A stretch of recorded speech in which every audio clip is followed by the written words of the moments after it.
The real truth behind Watkins to Arsenal. Arsenal never had any real intention of going out and purchasing a forward in the January transfer window, but instead wanted to keep the fans quiet by showing efforts in trying to get a forward. At first, they went to go get Sesko, who ends up, the club ends up saying we're not willing to sell because Arsenal ended up saying, would you be open to a loan? A loan for the rest of the season with an option to buy for Leipzig star forward who they are going to cash in big in the summer transfer window, and they said, are you open to a loan with an option to buy?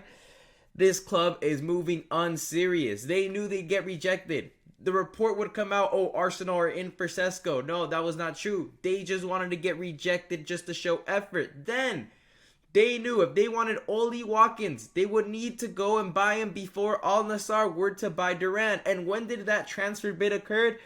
After, or kind of during, but the day of, Duran's official move to Saudi Arabia. That is when the Watkins bid came in, and right before the Champions League game too. That's why it came out that the Watkins bid had Aston Villa unhappy with the timing of the bid. They knew the timing that would, make Villa upset in order for them to reject it. All Arsenal wanted were bids to be reported, so the Arsenal fans would be like, oh, we tried, but at the end of the day, we failed to sign a player, because they knew there would be outrage if Arteta came out and said, you know what, I'm satisfied with the squad, we don't need a forward. Tons of outrage. Arteta out would have been blowing up all over the social medias. But instead, since we've bid for Sesko, since we bid for Watkins, it shows effort from the club, and they can't do anything about it because they can only spend a certain amount because, they don't want to surpass, financial fair play breaches. So, that's all they wanted. They would never had any real intention of buying any of these players, because we literally have Ollie Watkins, since 2020, saying his boyhood club is Arsenal. And now that they've sold Duran, Aston Villa want to keep the player. Watkins can demand the transfer, can push the transfer as much as he wants.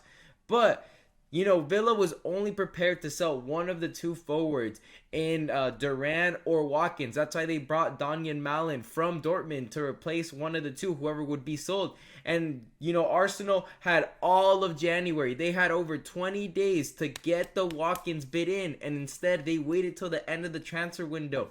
They never wanted to sign him. Arteta is satisfied with the attack he has, even though our, goal scorers at the moment with Saka out, our best goal scorers literally are in defense. Who comes up with clutch goals? Calafiori, Gabriel, Saliba. Those are the lads scoring our goals. Not Havertz, not Trossard, not Martinelli.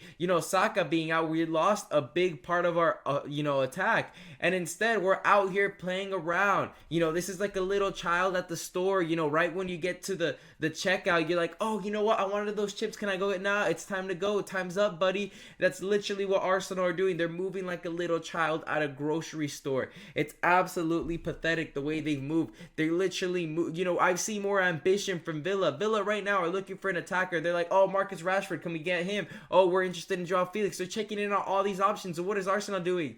You know what?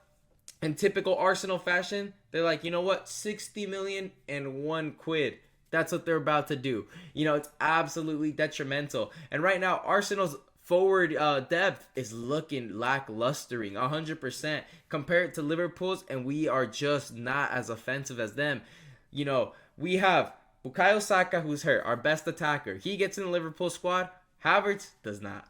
Martinelli does not. Trossard does not. And then keep in mind, Saka's hurt. All right. So the other three are going to be our starters. And then who's the guy that's going to back up our front three? With Gabriel Jesus, another guy that's hurt from our depth. Raheem Sterling, who gets a pity penalty and can't even put in the back of the net. Raheem Sterling, at 30 years old at Arsenal, is moving worse than Ronaldo, 40 years old at Al Nassr. 40-year-old Ronaldo is putting it in the back of the net. Many people are going to say, oh, he's lost a step. He's still scoring goals. Raheem Sterling can't score a pity goal against Girona. Girona, lads. It's absolutely a pity penalty. Ronaldo puts that penalty in the back of the net. Might as well go to Al Nassr and ask for Ronaldo on loan since they're getting Duran, because he at least would score his pity penalty, But look at this Liverpool depth. So Raheem Sterling's our fourth option forward at the moment, healthy. So I'm going to put Salah is their right wing starter. My man's right now arguably a top 3 player in the world. You know, you could argue he's the best player in the world. Um, Luis Diaz, world class. Jota and Nunez right here as the striking options. I mean, both better finishers than Kai Havertz. We can all agree on that. Chiesa, who gets no minutes, would start at Arsenal. He gets pity minutes. You know, Chiesa is literally the last option when it comes to forwards here. He's probably the one that gets the least minutes out of these 6 in depth. And he would start on Arsenal. He's a better option than Martinelli, better option than Trossard, better option than Havertz. And then you got Gakpo here, who's not even starting, but this man's in for Player of the Month. That just shows the level of Liverpool's attack. This is who we're competing. This is who's above us in the table with the game in hand. This is who's Arsenal competing with. Attack-wise, these lads have a lot more depth. They have 6 different options. When they go down, right, they're down to Bournemouth, they're down to Brentford, and they make substitutions that are offensive. Arsenal goes down, and we see, you know, Thomas Partey getting subbed out for Lewis Skelly. You know, we're taking out a midfielder, putting in defender, swapping in Marino and Jorginho in for, you know, Thomas Partey and maybe Declan Rice if you're not having a good game. It's just we're down, right? We're down and we're putting in Marino. We're putting in Jorginho, putting in Partey. Those types of substitutions. We don't have the ability, you know, to put in a Nunez. We don't have the ability to put in a Chiesa, a Gakpo, a Jota as a substitution because, you know, obviously out of the 6, only 3 can start. Second, they're down. They're putting in an offensive player that's actually going to make a difference.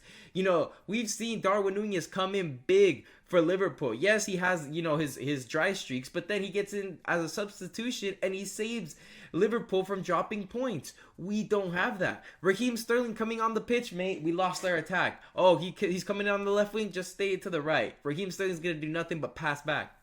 Raheem Sterling's moving so catastrophic. I don't even think he has the level for MLS or Saudi Arabia. He's got to be looking at himself and hanging it up the level of play he's doing because he can't even score his pen. He's absolutely catastrophic. Raheem Sterling, I've never seen someone fall off so hard than Raheem Sterling. I've never seen it. I can't even make a comparison. That's how bad he is. He's on loan. Honestly, you might as well go to the academy striker. Honestly, I'm going to be honest because Ethan Nwaneri, you know, he's a midfielder. He's attacking midfielder, and he goes on the right wing.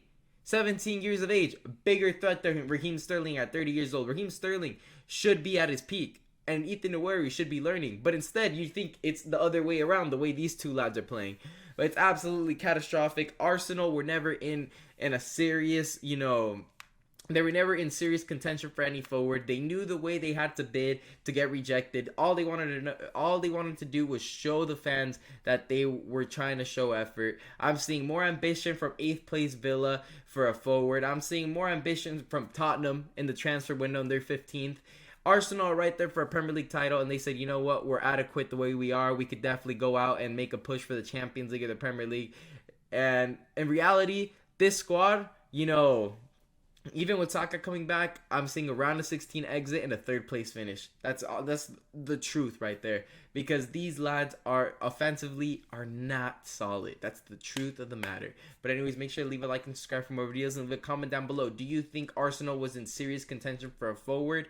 Do you think they'll make a push at the end of the window? Because we only have like a day left. But anyways, make sure to leave a like and subscribe, and thank you guys for watching.